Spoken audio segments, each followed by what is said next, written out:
Imana ni nziza kandi ibihe byose Imana ni nziza, niyo kamere yayo. Ubuntu bw'Imana buhora butugendaho turi abanyabyaha, Imana igakomeza kutwihanganira idashaka kuhagira no gurimbuka. Niyo mpamvu tuba tugomba gushima Imana uko bwije n'uko bukeye, tukayishimira kubw'ubwo burinzi bwayo. Uyu munsi ndagira ngo turebere hamwe ruharwa wahindutse. Uyu mugabo yari umwicanyi ruharwa, ariko yaje guhindurirwa izina kubera ko yemeye Kristo akinjira mu mibereho ye.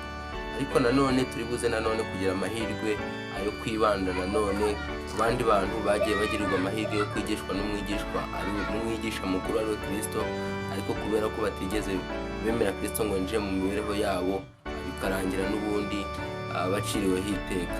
Mbere yuko twinjira muri iki cyigisho ariko ndagira ngo dufate umwanya mutoya dusenga Imana. Data wa twese uri mu ijuru, guhabwa icyubahiro. Uyu mwaka tugiye gufata twiga ijambo ryawe, duheremo umugisha ku bwa Yesu Umwami wacu, amen. Yego, ndagira ngo twibande mu gitabo cy'uburezi ku paji ya 53, aho hari umutwe uvuga ngo umwigisha watumwe n'Imana. Yego, Kristo akigera hano ku isi, intego ye yari iyo kwamamaza ubutumwa bwiza ndetse agakiza n'umunyabyaha, akamubatura mu ngoma ya Satani. Ubwo umuntu yari yarishyize mu maboko ya Satani, Kristo yaraje kugira ngo akure umuntu mu maboko ya Satani yongere amwigarurire. Niyo mpamvu rero Kristo uyu murimo yashatse abigishwa benshi 12 kugira ngo baze kumufasha kwamamaza ubutumwa bwiza. Iyo dusomye neza muri kino gitabo cy'uburezi, dusanga neza ko ababigishwa ntabwo bari abantu bari perfect, ntabwo bari abantu nyine b'abakiranutsi, ahubwo nimuzasoma neza muri icyo gitabo muzasanga buri mwigishwa wese yari afite izindi ngeso zitari nziza, aho uzasanga ba Petero bariyemeraga, abandi bari abanyamahane, muzagenda mubisoma. Ababigishwa nubwo ariko bari abanyabyaha bigeze aho ngaho, Kristo we yabonagamo indi mbaraga ikomeye iruta iyo abantu babonagamo. Mu gihe abantu babonaga ko ari abantu nyine b'abanyabyaha bameze gutyo, ariko Kristo yarebaga nyuma yaho akabona ko abo bantu bazamufasha kugeza ubutumwa hirya. Ba Petero bari abantu Kristo yabonagamo ko bazambutsa ubutumwa bakabuvana i Yerusalemu bakabugeza no mu yandi mahanga. Muri abo bigishwa rero twaje gusangamo ko Yesu yahamagaye ba Petero bameze gutyo, ahamagara ba Yuda. Yuda yari umunyacyubahiro birumvikana kuko yarize n'amashuri menshi, ariko nanone harimo abigishwa benshi bafite imico itandukanye, muzabisoma muri icyo gitabo cy'uburezi. Ariko tuza kusanga neza ko ababigishwa nubwo bameze gutyo, bari bafite inyota yo kumva ijambo rya Yesu ndetse bakabigirana nyambere. Nubwo nanone mu minsi ya mbere bagendaga batekereza ko Kristo yaje kubabatura ku ngoma y'Abaroma, bigatuma nyine bamukurikira kugira ngo bazabone imyanya ikomeye mu buyobozi bwe. Ariko uko iminsi yagendaga irushaho, niko bagendaga barushaho gusobanukirwa n'umugambi wari wazanye Kristo. Yuda nawe rero yari muri abo bashakaga guhinduka, ariko nanone Yuda tubona neza ko atari cyo kintu nyamukuru yari ashyize imbere, kuko we yakomezaga gushyira imbere akwishakira indamu. Yari umuhanga, yashakaga nanone, yumvaga nyine azaba umuntu ukomeye mu bwami bw'Imana. Nubwo yashakaga guhinduka, ariko ntabwo ari cyo kintu cy'ingenzi cyari kiri imbere. Tuza kubona neza ko aya makimbirane nanone yakomezaga kuba hagati y'ababigishwa. Batubwira neza ko ari Yuda kenshi wabaga yazanye, ari we nyine watumaga abigishwa bashwana. Aya makimbirane yo kuzagabana imyanya mu bwami bwa Yesu, Yuda akenshi niwe wari wabaga yayazanye.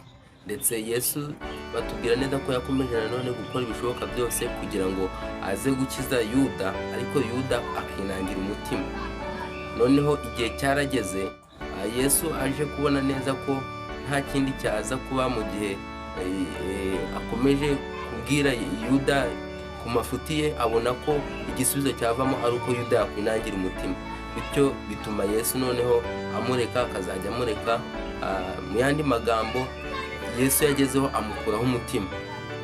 Ariko turaza kubona neza kandi kuba Petero nabo nubwo bari abanyabyaha, ariko Yesu yakomeje kubacyaha ndetse abacyaha bakanumva.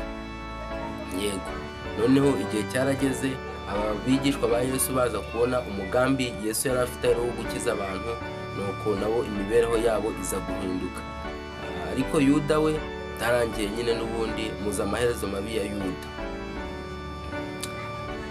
Yego, kangaruke mu byakozwe n'intumwa aho tubona nanone Sawuli waje guhindurirwa izina akitwa Pawulo. Sawuli yari umwe mu bantu bahigaga ubwoko bw'Imana. Sawuli yari yarishe abantu b'Imana, murabizi Yerusalemu. Turabizi neza n'igihe Stefano yaterwaga amabuye, ni wa muhungu nanone wari uhagaze ku myenda y'abateraga Stefano amabuye. Ariko nyuma y'uko Yesu agiye mu ijuru, abigishwa basigaranye inshingano ikomeye yo kwamamaza ubutumwa bwiza. Ubwo Pawulo ari we witwaga Sawuli mbere yaje gushaka nyine kuzajya arenganya abo bantu b'Imana, akabica aho abonye bose akabica. Rero yarafashe urugendo rwo kujya kurenganya rero n'ab'i Damasiko. Umucyo waje kumufatira mu nzira, nuko Sawuli agwa hasi, nabo bari kumwe nabo bikubita hasi babonye ubwo bwiza bwarasiraga kuri Pawulo. Pawulo rero yaryamye aho ngaho ameze nk'intumbi. Ariko nanone tuza kubona neza ko Yesu cyangwa se Imana yamuvuze ati Sawuli, Sawuli ndenganiriza iki? Sawuli agasubiza ati urinde mwami, niwo ndenganya. Maze aramubwira ati ndi Yesu uwurenganya. Kuva icyo gihe rero murabizi neza ukuntu Yesu yagiye yereka abantu b'icyo gihe b'Imana, bakavuga ati genda uzabona Sawuli umubatize. Murabizi Sawuli at the end yaje guhindurirwa izina. Sawuli yemera Kristo, yinjira mu mibereho ye, ahindurirwa izina. Kuva icyo gihe nawe atangira kwamamaza ubutumwa bwiza. Niko bimera rero nanone, kandi tumenya neza ko iyo Kristo akomeje kugukomanga ku mutima ukanga kumwakira, igihe kiragera Kristo akigendera.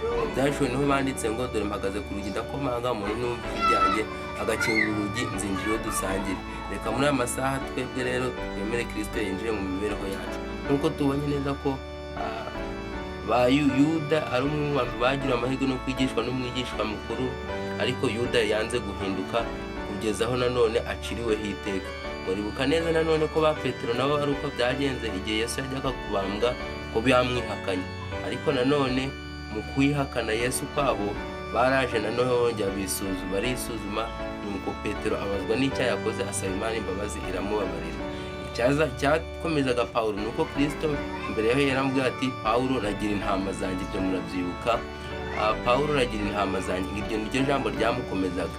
Iyo atari iryo jambo, Pawulo nawe nyuma yo kwihakana Kristo yari gufata inzira imwe nk'iyo Yuda yafashe yo kujya kwiyahura. Ariko iryo jambo ryaramukomezaga, yumva agize ibyiringiro, maze yiyemeza nanone guhinduka. Turabizi neza ko nyuma yaho Yesu agiye no kujya mu ijuru, Pawulo yaratewe ishema no gupfira Kristo nk'uko na Kristo yamubambiwe. Ubwo rero reka muri aya masaha njye namwe twemere Kristo yinjire mu mibereho yacu.